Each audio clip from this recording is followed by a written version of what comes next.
Welcome back, Quick Brain. Your question for today is this: how do you develop resilience? Is resilience a muscle? Can it grow stronger, especially in these turbulent times with everything that's going on? How can you develop resilience? How can you have more grit in your life so you could go after your goals, so you could learn better, so you could achieve more? It requires your ability, your mental fortitude. And I have a very special guest on the line joining us live here from Vermont, Joe Sena. He's actually the founder of the Spartan Race, and he's author of this book, Spartan Up. And I was just I was just on his podcast, which you guys got to check out. If you're watching this on video, I've been carrying around this kettlebell with me all week, just in anticipation for this conversation. And you'll see why that's relevant in a moment. But Joe, thanks for joining me on the show. Thanks for having me. I feel so out of my league here. Dude, I really enjoy being on your podcast. You and I have met. We were geeking out over performance, and you're the founder of Spartan Race. And so why don't we give a little context? I don't usually do this with guests, but your story is so powerful, like your origin story. Why don't you give a little context, and then we'll move the conversation into resilience and how you're building resilience in children and adults. Sure, I'll go quick. I grew up in a neighborhood in Queens, New York, that was organized crime capital of the world. If you saw Goodfellas, we grew up within 100 feet of the epicenter of that movie. And the reason that's relevant is as children, and Jim, you'd know this better than me, but we don't know any better. And so we saw guys with rolls of $100 bills and Cadillacs and respect and nice suits, and people were scared of them. And we were attracted to that. And we want, there's whispering going around, right? So we wanted to be that. But the narrative was that to be that, you got to be tough. You got to do some jail time. You got to do some tough things. And so, so that was one side of my brain. The other side was my mom realizes very quickly that this is not good for her kids. And she goes into a health food store, probably the only health food store on the entire East Coast in the early 70s. Literally, there was no Whole Foods, there was no Yoga Journal. And she meets a yogi, a famous yogi. And that yogi somehow convinces her that her life is completely upside down and she needs to forget about raviolis and wise guys and cannolis and switch over to becoming vegan, meditating, studying yoga. She does multiple trips to India on the basis of that meeting. She introduces my sister and I to a 3,100-mile running race around a 1-mile loop that is meant to build mental fortitude and just show physical insanity. And the common thread there between both sides was mentally and physically toughness, right? You had to be tough. And so I just kept playing this, even subconsciously in my head. Was I tough enough? Am I tough enough? I was taking cold showers well before Wim Hof. I was carrying around rocks literally around the neighborhood. I wanted to be that. My neighbor, head of a banana organized crime family, takes me under his wing one day, sees the divorce going on, preteens, and says, "Joe, I want you to clean my pool. I'll pay you $35, which is a lot of money back then." I get over there 8 a.m. on a Saturday, says, "First lesson, on time is late. If you're going to be here at 8, you get here at 7:45. Second lesson, if you're cleaning the pool, you also clean the lawn furniture, the shed, everything else. Even though I'm not paying you for that, you have to go above and beyond. And the third lesson is you never ask for money. If you provide value, you get paid." And they stuck with me the rest of my life. So Spartan, fast forward, I somehow end up in college. I sell that swimming pool business, which became a big business, end up on Wall Street. I sell that, meet my wife, move to Vermont, all the while trying to find out, was I tough enough? Am I tough enough? And so I found these crazy races. Thank God I found the races rather than jail time as a way to as the litmus test. And I started participating in all these crazy races. They were very transformative. I met amazing people. My brain maybe this is not common knowledge. My brain opened up when I did these crazy things. Like I just was much more creative. I just felt great. I went to a place mentally where I just wanted water, food, and shelter, and that was a very refreshing place to be. And I had so much fun. It was so transformative that I said, you know what? We're now living on this farm. Met my wife. We have children, goats, chickens, cows. Let's start putting on races. Spartan Race was born. Pre-pandemic, sorry to ramble. Pre-pandemic, 45 countries, 325 events, 10 million people have been through the program. That's just astonishing. And what have you noticed is the common thread of the people that you attract for these races? What do they do? Jim, it's you, it's a mom, it's a monk, it's a Marine. There's no set person. I get so many emails on a daily basis, and I know your theory on emails. It is the incoming person's agenda, but the emails are actually a reward for me because they read something like this: "Hey Joe, just want you to know you changed my life. I'm no longer drinking. Hey Joe, I just want you to know you changed my life. I lost 100 pounds. Hey Joe, I want you to know I'm back with my husband. I'm back with my wife. I gave up drugs. I started a business." All day, every day. If I could count profitability in lives changed, I'd be the richest guy on the planet. And it's unbelievable that we stumbled upon, and it's really what my mom was preaching with yoga. I mean, it's the same thing. If you met my mom and she sucked you into this yoga journey and you became a vegan, you were like transformed, right?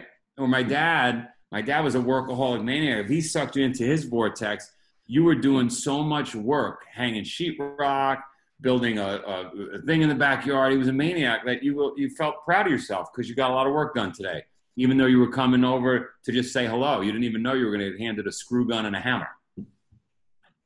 This makes sense. And so these amazing joy stories that you're getting through email, that you've repaired somebody's relationship, or they overcame a big health challenge, they've had this level of success. How do you attribute that to the races? Like, what are they going through with that process that leads to that transformation? Well, I would imagine, again, you're a lot smarter than me, but just from a Flintstone, let's call me a Flintstone. You're a Jetson. I'm a Flintstone.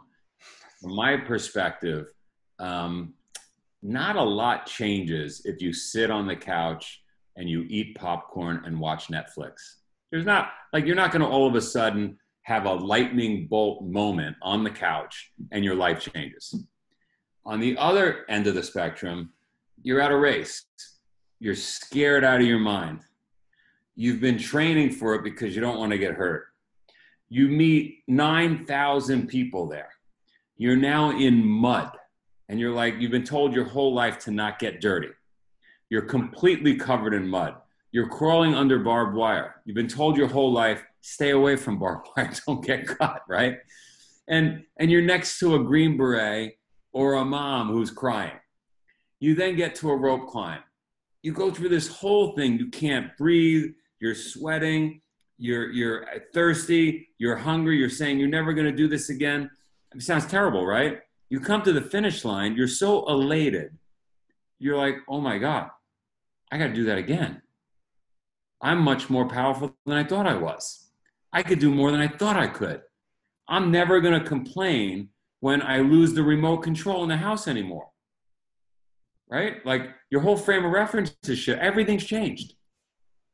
So you have a big shift in terms of your mindset, in terms of what you believe is possible, what you're capable of.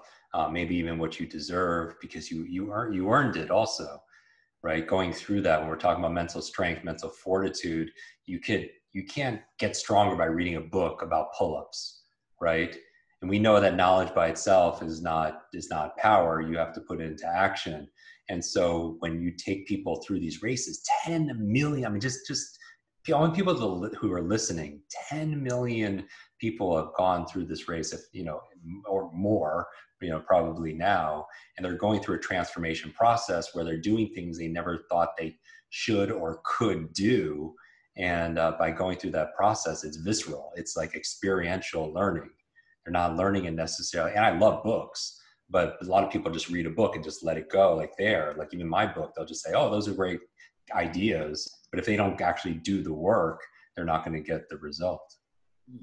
No, that's exactly right. You got to do the work. You got to put the time in. You got to lean in. So for resilience, mental toughness, these words we're using interchangeably, fortitude. So you're saying that, what is it, like a muscle? It's something that all of us, no matter our age or stage, our background. I mean, you would know better than me, but I've done thousands of interviews, and this is what I say. Hopefully you don't prove me wrong. But I say, as a child, we're all pretty resilient. We wouldn't have lasted as a species as long as we have on the planet.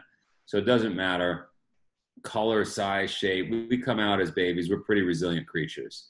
And then we learn helplessness. Mm-hmm. We get bubble wrapped. We get told what our limits are. Thank God for your book, right? We get put in a box. We start to get in our own heads of what we're capable of or not capable of. And so I call that your frame of reference, the goggles you're wearing through life. When you do hard shit, really hard stuff, it's got to be something that scares the crap out of you. It could be playing a concert, piano in Carnegie Hall. It could be anything. It could be an incredible interview, but something that really scares you and pushes you to change all your habits leading up to that hard thing. You transform, and some of that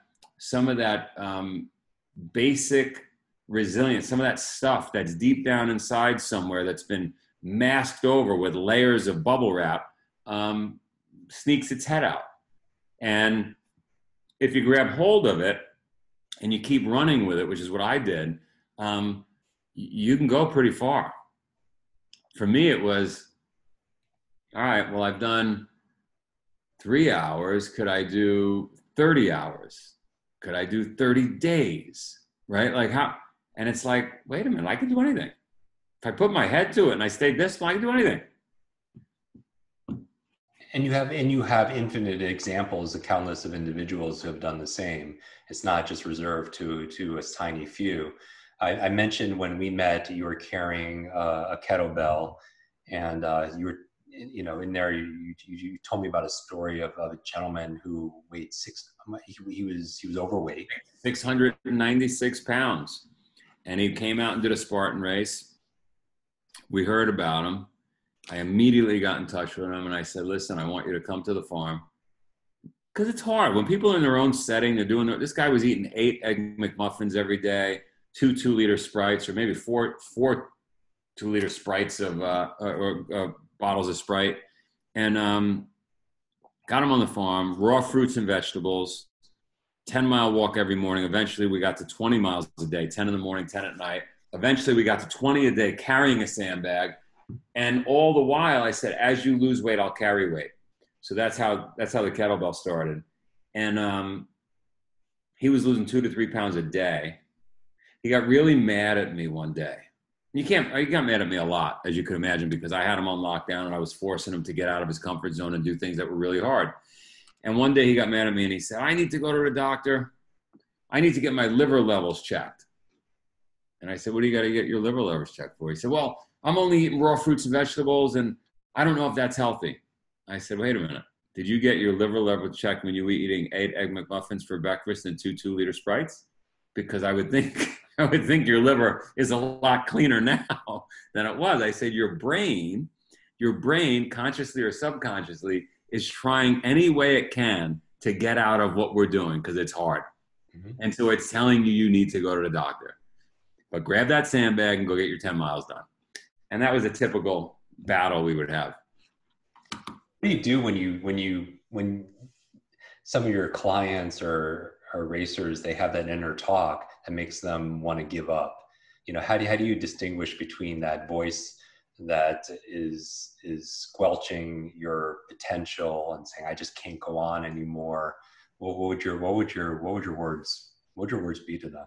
Well, it's funny you ask. I mean, I've had no less than 10,000 of the literally 10,000 of those conversations myself with individuals that want to pop out, quit, whatever it may be.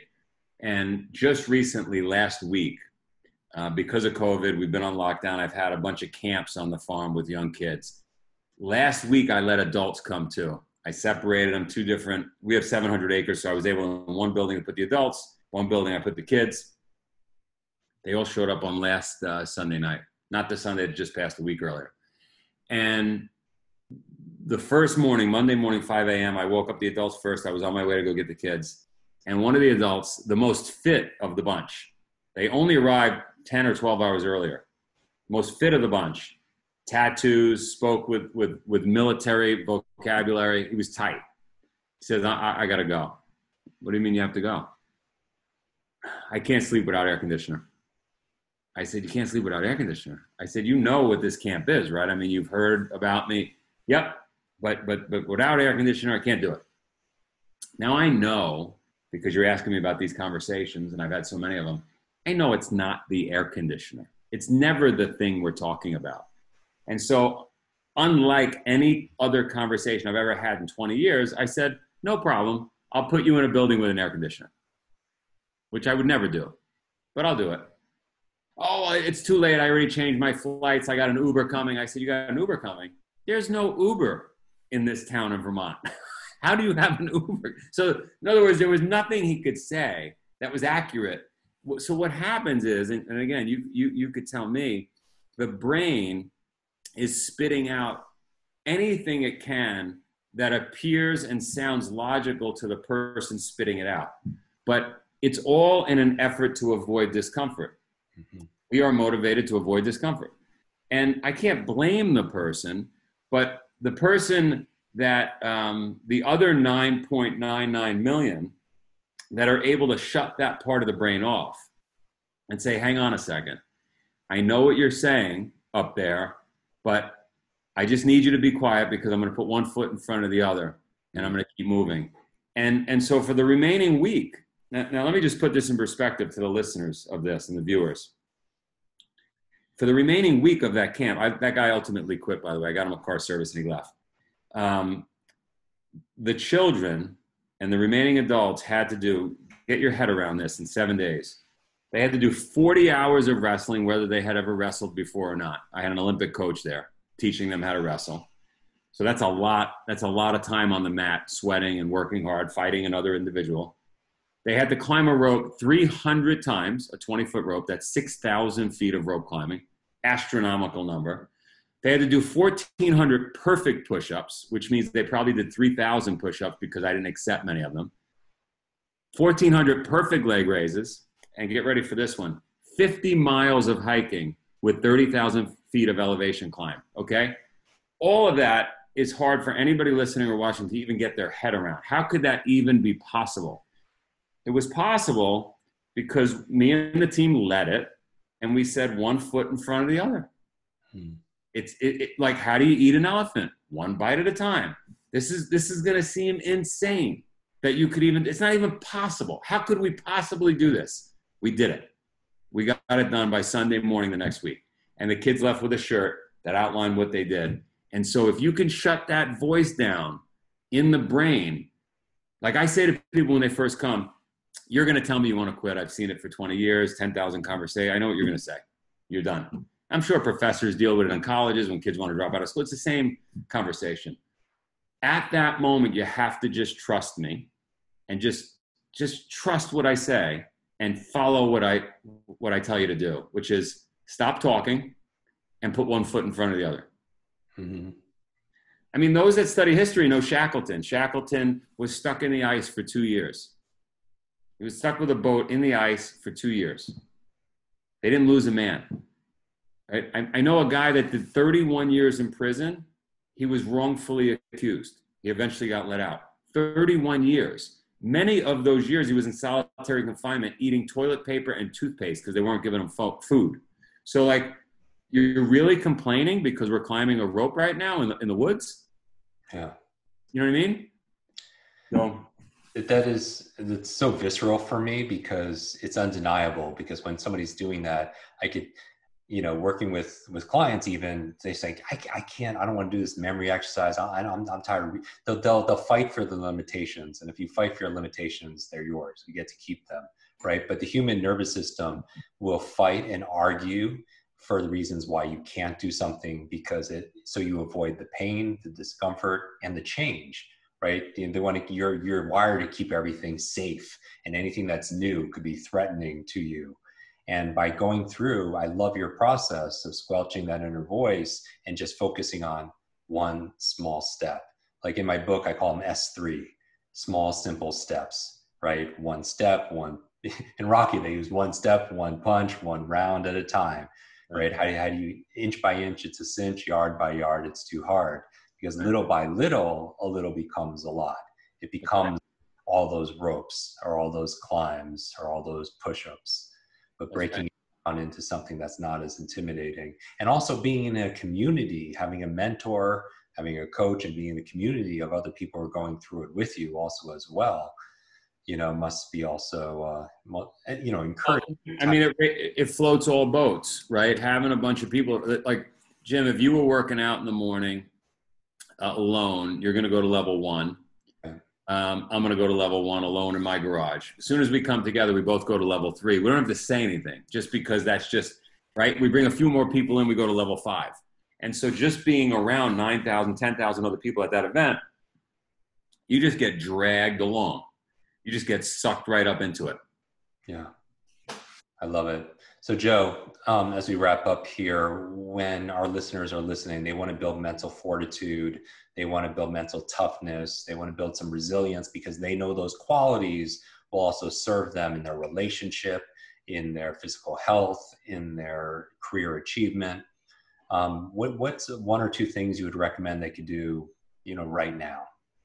So again, I want you to push back if I have it wrong, but at least for me, over 20 years or more, the only way to build mental toughness is doing something physical. You're not going to do it reading a book.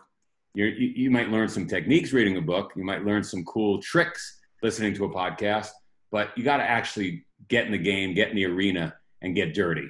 And that could be going for a long run. And if you've never run more than 3 miles, go out and run 9. I can't run 9. I've never run more than 3. Walk 6 if you have to. If God forbid you were in a car accident, you had to go 9 miles. You're telling me you'd rather die? No, you go the 9 miles. So just stretch what you think was possible, right? You can't take a hot shower. I mean, you can't take a cold shower. Turn the hot water heater off.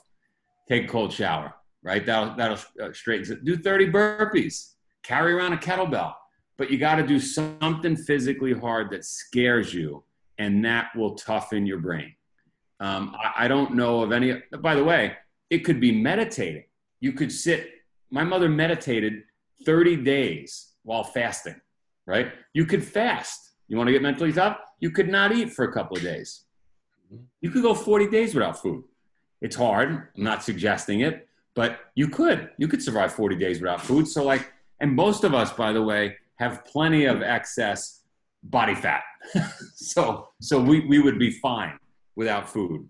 But you got to do something hard where you're biting your nails, you're nervous about it, and it's really aggravating.